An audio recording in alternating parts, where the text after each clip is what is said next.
Yeah, mga insan. Minsan, mikos na yan minsan. Oo. Kulabay. Ay, tansay ba lang naman? Diba, kung masyadong madami dyan man, hindi kami, diet kami. Ha? Unli rice. Ito ang tinatawag na unli rice. Unli rice, ganyan yung inasal dapat. Babaw lang. Plato pa lang, talo na sila. Okay na? Ang dami naman yan. Madami na to. Lagyan ko pa. Mainit. Tama na, German, tama na. Tapos, gutom na yan. Ako gutom na, kain tabo do. Pianis. Apa na init? Inado mo ta. Sa baliktad mo. Oh, guys! Alam nyo ha, malabang ang kulabay. Ay, Oh, manalabhab na. Mahal kita mina. Oh.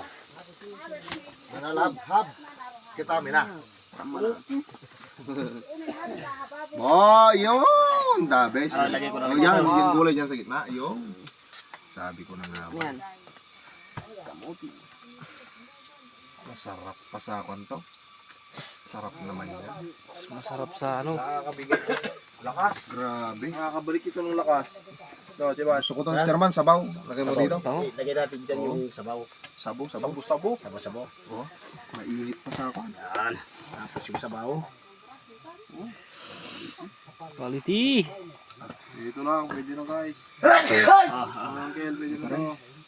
White soap. Na. Oh, pagpare mo na German, pagkuhan. Sarap ang kain natin. Okay. Pwede muna tayo. Kung dakilang Diyos, ikay po yung pagpasalamat at pag makasabay tayo, pasalamatan na po, yabiyaya, yapatulungan para nas kunan o Diyos, bendisyonan mo, linisan mo, para patuloy na makabinukaw, hapisikal, yan yung ano o Diyos. Salamat po Panginoon, patuloy mo kayo po ingatan, hanggang maghapon, happy pidalayin ko po, ang ngalan mo po Isus. Amen. Yes, sir. Eat. Mangan po, mangan. Mahal kita mina. German, kasi nga.